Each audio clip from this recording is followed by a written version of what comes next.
Assalamualaikum warahmatullahi wabarakatuh. Salam sejahtera untuk kita semuanya. Perkenalkan, nama saya Bayu Aditya. Saya adalah pendamping sosial PKH Kota Bekasi.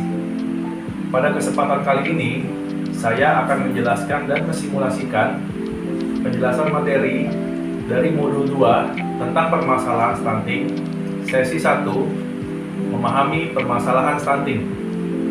Untuk lebih jelasnya, mari simak video berikut. Bismillahirrahmanirrahim. Assalamualaikum warahmatullahi wabarakatuh. Waalaikumsalam warahmatullahi wabarakatuh.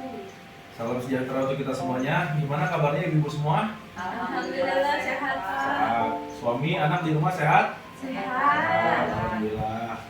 Ya, puji syukur kita panjatkan kehadiran Allah Subhanahu wa taala. Berkat rahmat dan karunia-Nya kita bisa menghadiri P2K2 pada sore hari ini. Nah, sekarang saya akan membahas mengenai topik yang tidak jauh-jauh dari soal tumbuh kembang anak, Bu. Nah, ibu-ibu pada udah punya anak berapa, Bu Esa? Anaknya di rumah? Udah 3, Pak. Oh, anaknya 3 di rumah. Yang pertama umur berapa? Umur 8. Nah, Terus 5. Hah? Sama ada yang 3 tahun. 8 tahun, 5 tahun, 3 tahun. Alhamdulillah, rame ya Bu ya rumahnya Bu ya. Rame banget. Terus Bu Lia, berapa Satu, anaknya? Pak. 1. Satu, alhamdulillah. Umur berapa Bu anaknya? Udah gede, Pak. Masuk SMA. Oh, mau masuk SMA, Udah alhamdulillah. Nah, 3 SMP. pasti di sini kita semua sebagai orang tua punya angan-angan, punya harapan terhadap anak kita nanti misalnya mau jadi apa, ya kan? Kita punya harapan pasti seperti itu Bu ya dalam lubuk hati kita sebagai orang tua. Nah, di sini saya akan memberikan selembar kertas dan nanti di kertas ini bisa Ibu tuliskan mengenai harapan Ibu terhadap anak Ibu seperti apa. Misalkan saya pengen anak saya nanti begini, silakan dituliskan aja bebas sesuai dengan keinginan masing-masing. Terus di bawahnya dalam rangka untuk mencapai keinginan tersebut, kira-kira apa yang bisa Ibu lakukan untuk mengupayakannya supaya terwujud tadi harapan Ibu ke anak-anak Ibu. Bisa dipahami Ibu semuanya? Siap. Oke, ini saya bagikan kertasnya, Bu Esa, Bu Lia. Ya, silakan ditulis ya Bu. Harapan Ibu terhadap anaknya nanti seperti apa. Terus juga upaya apa yang bisa Ibu lakukan untuk mencapai harapan tersebut. Pak, udah. Udah? Ya. Terima kasih Bu. Oke. Wah, jawabannya bagus-bagus nih ya. Luar biasa dari Ibu Esa nih, saya mulai dari Ibu Esa. Untuk anaknya, harapannya ingin cita-cita menjadi polisi ya Bu ya? Ya, Mau jadi Pak. polisi anaknya. Luar biasa. Terus Ibu Lia anaknya mau jadi apa nih Bu?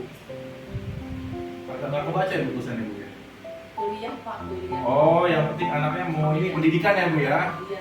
Meneruskan pendidikannya ke jenjang yang lebih tinggi. Seperti itu ya Bu? Alhamdulillah. Nah, ini banyak sekali nih saya lihat harapan-harapan yang ingin dicapai oleh orang tua, ekspektasi yang ditaruh oleh orang tua kepada anaknya. Begitu juga dengan upayanya nih. Di sini Ibu Esa menuliskan upayanya adalah dengan cara menyekolahkan anak ya Bu ya, menyekolahkan anak supaya pintar. Terus Ibu Lia apa nih Bu upayanya nih Bu supaya anaknya bisa lulus jenjang lebih tinggi? Semangat. Dikasih semangat aja ya Bu ya, Sekolah sampai kuliah. motivasi gitu ya Bu ya. Oke. Males. Oke. Nah, seperti yang saya sampaikan di awal tadi bahwa pembahasan kita kali ini akan berkaitan dengan tumbuh kembang anak, kurang lebih seperti itu. Nah, saya mau nanya dulu nih ke ibu-ibu, kira-kira ibu-ibu udah ada belum yang pernah dengar istilah stunting? Stunting. Belum pernah dengar istilah stunting? Tahu, Pak. Nah, jadi baru dengar ya istilah stunting itu ya. Nah, gitu Bu. Nah, sekarang ini saya ada ilustrasi Bu seperti ini. Jadi biasanya kan kalau kita ke posyandu ya Bu, suka ada alat pengukur tinggi badan tuh Bu. Nah, terus juga ada alat untuk menimbang berat badan. Nah, di situ kan biasanya ditimbang sama kadernya, terus dicatat gitu ya Bu ya. Nah, di situ dari hasil catatan itu kan kita bisa melihat apakah anak kita tumbuh kembangnya normal atau tidak, sehat atau tidak, gitu ya Bu ya. Nah, stunting itu adalah sesuatu yang harus kita cegah, harus kita waspadai. Kenapa? Nah, saya mulai dulu dari pengertiannya ya Bu ya. Bahwa stunting itu adalah kondisi di mana anak kita yang di bawah 5 tahun terutama, jadi ini umumnya terjadi sejak masih dini ya Bu ya, sejak masih kecil, terjadi gagal tumbuh, gagal kembang, dan gagal metabolisme yang disebabkan karena kurang gizi atau kekurangan gizinya itu ya mirip seperti gizi buruk tapi berbeda ya Bu ya. Jadi ini kurang gizinya kronis gitu. Nah, sehingga anak kita terhambat pertumbuhannya seperti itu. Bisa juga karena berbagai macam infeksi penyakit yang berulang-ulang pada anak tersebut sebelum usianya 5 tahun. Nah, anak kita bisa dikatakan stunting apabila ketika diukur tinggi badan dan ditimbang berat badannya tercatat tidak sesuai atau jauh di bawah rata-rata anak seusianya. Nah, kondisi itulah dapat dikatakan bahwa anak kita mengalami yang namanya stunting. Apa yang Ibu namanya? Stunting. Oke. Nah, jadi tinggi badannya tidak sesuai dengan usia anak yang seusia dia, terus juga lebih pendek gitu maksudnya. Nah, resiko stunting ini rentan terjadi pada 1000 hari pertama kehidupan anak, yaitu mulai dari masih dalam kandungan, dalam janin, sampai nanti anak dilahirkan dan sampai berusia 24 bulan atau 2 tahun kurang lebih, totalnya 1000 hari pertama kehidupan.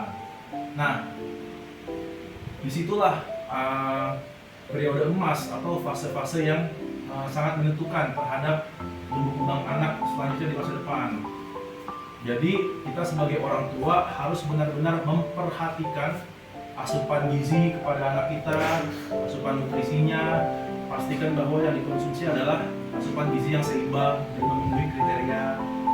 Kemudian juga jangan lupa kita harus nanti memberikan stimulasi kepada anak kita mulai dari dalam kandungan sampai nanti dilahirkan. Tapi nanti tentang stimulasi kita akan bahas di pertemuan berikutnya ya Bu ya, di pertemuan yang terpisah mungkin bulan depan.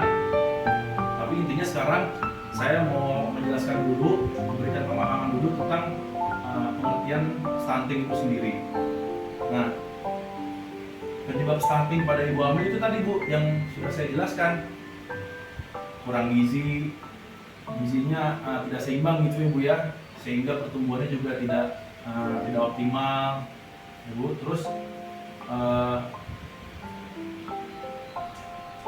selain itu juga karena pada saat masih di dalam kandungan kurang diberikan stimulasi. Sebenarnya ini berkaitan ya Bu ya, berkaitan antara pertemuan pertama dengan yang kedua, tapi karena bahasannya panjang jadi saya coba pisah dulu, fokus di pengertian stunting dulu seperti itu dah. Jadi intinya kita bisa mencegah sejak dini supaya anak kita tidak stunting dengan cara ya memberikan asupan makanan yang bagus, rajin kita periksakan ke posyandu atau ke puskesmas supaya kita tahu nih tumbuh kembangnya sudah sampai mana. Jangan sampai kita lalai, jangan sampai istilah kata mah, jangan sampai kita meleng gitu Bu ya. Meleng, kita nggak pernah periksain anak kita, nggak tahu ternyata anak kita ada pertumbuhannya yang terhambat, kitanya nggak tahu. Jadi kita harus meningkatkan kesadaran juga di situ Bu. Ya. Nah, dari penjelasan saya tadi ada yang ingin ditanyakan Ibu? sih katanya kurang gizi ya? Iya, penyebabnya kurang gizi. Karena apa lagi ya? Karena kurang gizi aja kan? Oke, selain karena kurang gizi, ada beberapa hal lain yang menjadi penyebab stunting, diantaranya pola hidup yang tidak sehat, terus juga mungkin anak tersebut tidak dibiasakan untuk BAB atau BAK di jamban yang sehat, mungkin jambannya kotor, WC di rumahnya kotor, jadi kan banyak kuman, bakteri yang masuk ke tubuhnya, itu juga bisa jadi penyebab stunting. Kemudian juga tadi yang saya bilang tidak melakukan pengecekan ke posyandu, jadi lalai gitu, kelewat. Kita nggak tahu kalau anaknya ternyata ada yang terhambat pertumbuhannya. Selain itu juga cuci tangan pakai sabun Bu, itu juga penting. Karena sama seperti buang air besar yang harus di jamban sehat, yang steril sama. Tangan kita juga harus dalam keadaan sehat, dalam keadaan bersih dengan cara cuci tangan. Tapi nanti itu akan kita bahas di pertemuan lainnya tentang cuci tangan pakai sabun. Itu ya Bu. Selain itu imunisasi juga penting. Imunisasi yang rutin sesuai dengan jadwal, kan ada bulan imunisasi nasional tuh Bu ya. Nah itu anak harus kita bawa ke situ supaya dapat mencegahnya dari stunting. Itu Bu. Kira-kira ada lagi? Cukup ya Bu ya? Ya, itu saja mungkin yang dapat saya sampaikan. Semoga apa yang disampaikan barusan bisa menjadi pelajaran buat saya pribadi juga dan buat ibu-ibu semua yang hadir pada pertemuan kali ini. Kurang lebihnya mohon maaf. Nanti akan kita lanjutkan pertemuannya di bulan depan ya Bu ya. Terima kasih. Wassalamualaikum warahmatullahi wabarakatuh. Waalaikumsalam warahmatullahi wabarakatuh.